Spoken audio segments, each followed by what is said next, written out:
Hello, beautiful one. This is Marla Mervis-Hartmann, and we're going to talk today about obsessing about your body and obsessing about your food. Do you do this? Do you obsess about your body all the time? Are you constantly worried about what you look like? Are you thinking about lunch when you're eating breakfast? Are you constantly worried about what you're eating, how much you should eat, when you're going to stop eating, all of these things? We're going to talk about that. We're going to talk about the 5 reasons that we obsess about our body and our food. And I'm going to give you specific tools that you can use in order to let some of these go. So I want to start with a story that was kind of like a place of shame that I had around myself and my relationship with my food and my body. So I was sharing with my best friend, and I was telling her about when I go to parties, how shameful that I have felt because I feel like I don't have any control, and I feel like I just stand over the food and I just will shovel it in, like one chip and dip after another, and my thoughts are constantly about the food. And I was sharing this with her, and it was that shameful part where you're really embarrassed to share, like I can't believe I do this behavior. Like most people can control their food. I'm just standing here just pouring more and more food down without any control. And she looked at me and she said, "So I do that too." And I just remember my body went, She wasn't discounting me at all. She was also making it normal and making me not wrong. She literally let me release the shame and held it, and also said, "I understand. I get it." And I do that behavior, and I don't think there's anything wrong with it. So the reason I'm telling you this is because we can have these places where we hold shame, these stories, these vulnerable places where we think we're wrong and disgusting and there's something not right about us.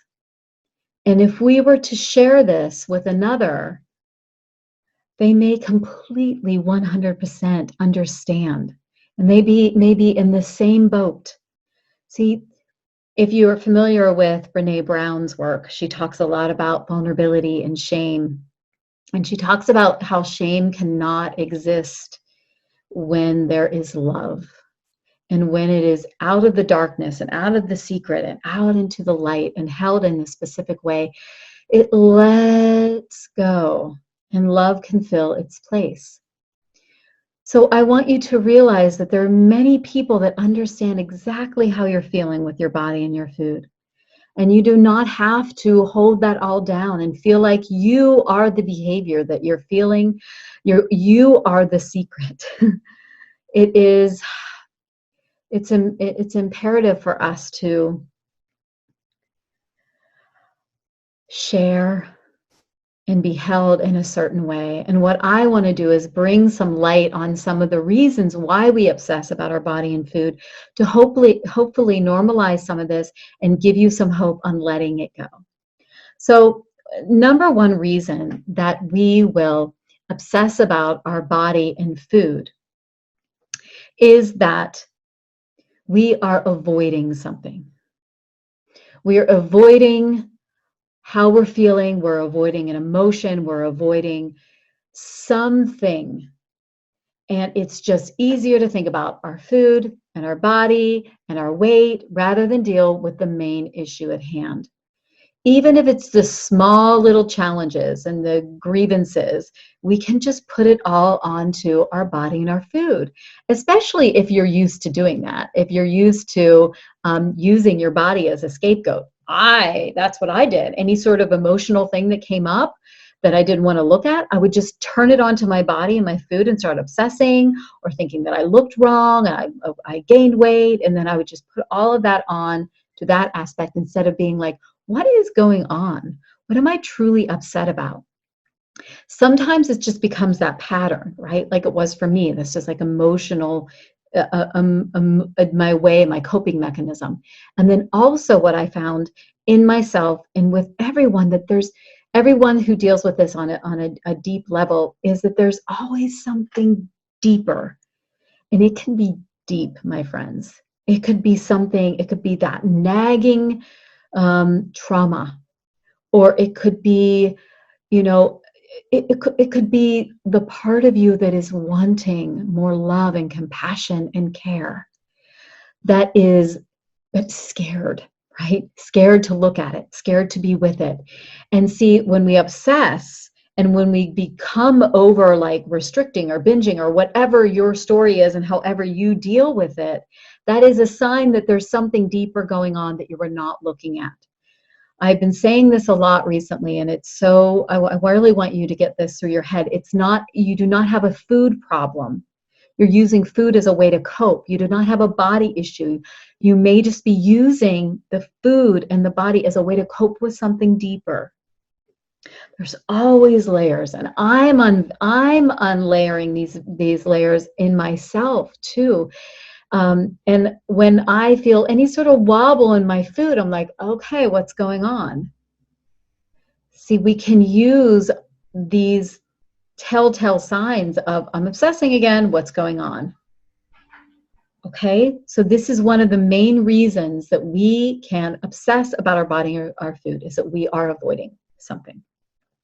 Number two is that we can create these patterns where we're constantly thinking about food, and we're constantly restricting, and we're constantly wanting to lose weight, or we're constantly in the cycle of, you know, the dieting, willpower, overeating, binging, shame, do it all over again, right? So we create this pattern in our lives, that maybe that pattern is in a week, sometimes it's in a year, but we create these patterns, and then these patterns become what our mind is thinking about on a daily basis, continually, over and over and over again.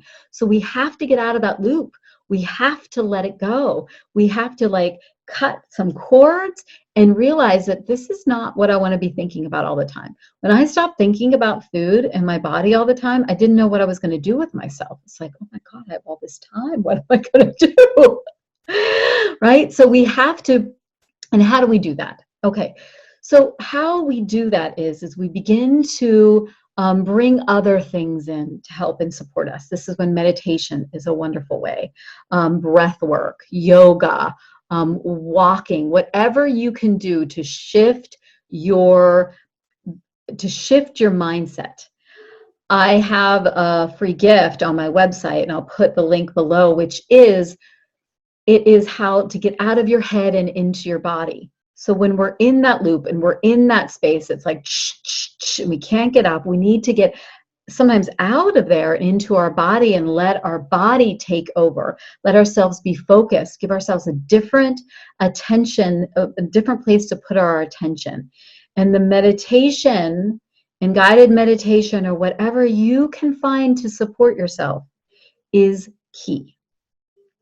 So that's number two. Number three is, are you eating enough? So I used to think that I was obsessed with food, and then I realized that I was hungry. I was not giving myself enough food. So after I ate breakfast, I was continually thinking about my next meal, but it was because I wasn't giving myself real nourishment.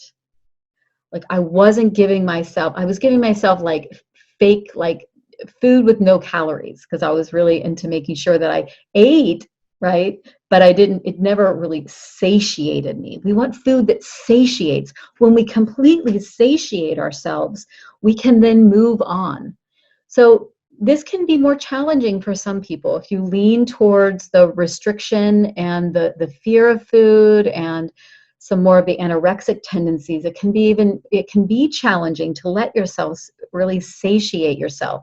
But when we do, little bit by little bit, we can let go of these food thoughts because our mind isn't saying, you're hungry, please feed me, please feed me, please feed me.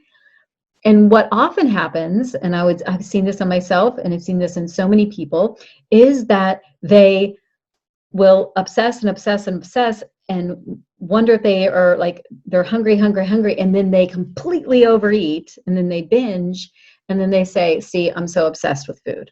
But they're not really obsessed with food, they're just hungry. Okay? So are you being satiated? Are you giving yourself enough food to ground yourself so that you can then move on with your life and these thoughts won't come up because your body's not cueing, eat, eat, eat. So number 4 is nourishment, the right kind of nourishment. Are you nourishing yourself? So we're talking about eating enough, but are you nourishing yourself with the right kinds of input that your body needs? And this is where self-care comes in. If you are not giving your body, your mind, your spirit, your emotions the right nourishment, if you're not out in nature enough, if you're not having enough time by yourself, if you're running, and the only escape that you have is food, then that's your escape. But if you can be more proactive and bring in other nourishment, other ways to nourish yourself, good quality time with a friend is nourishment that we don't have to get it from food. So I want you to think about what are ways that you can nourish yourself and be proactive so that you're not having to just nourish yourself with food. And the 5th reason that we will obsess about our body and our food comes from control. That it is the one place in our lives that we can control, our body and our food. If everything around is messy and life is messy and there's stuff going on in this relationship and stuff going on here, and right now when I'm recording this, we're like in the middle of a quarantine, so there's so much unknown and there's nothing there. Like, what can we control? It's like, I'm going to control my food, I'm going to control what I look like, I'm going to control my weight. No one can take that away from me. And how we do one thing is how we do everything. So if you're controlling in other ways, you can be controlling with your food and your body. And this is a big one, my friends. This is not just, I know that this is so intense for so many people, and control can be really challenging to let go of. And this is where I find that when we allow for a power higher than ourselves, if we can lean on a power higher than ourselves. So this may be spirit or God or universe or nature or the essence of spirit or angels or whatever it is to you. If we can relinquish some of this control and we can drop into those places of faith, those places of trust, when we do not know, when we're in fear, when we're upset, we can allow ourselves to actually feel these things and turn it over to a higher power. Someone who can take it away, an essence of being that can take it away for us. And this can be baby steps when it comes to this. I know I did not want to let go of my control of my weight because I was in fear. I was in fear that I was going to not be able to control myself, overeat, gain tons of weight. I did not want to relinquish that control, but slowly over time, I let myself trust. I began to trust in my body, and I began to lean deeper on my higher power so that I could let go of some of the obsession and actually connect to the truth of who I am, which isn't the obsession, it isn't the fear, it isn't the control. It is bigger, and it is something that you can access when we let go of the obsession. There is a beautiful being in there when it's not obsessing. There's a beautiful essence of you that is just waiting to like burst out, right? And when we begin to let this obsession go of our body and our food, we can come forth And sometimes it has to be the baby steps to see, okay, I'm trusting that feels a little scary, so I'm going to go back, and then we go forward and we go back, and then slowly becomes part of who we are to not control and to let go.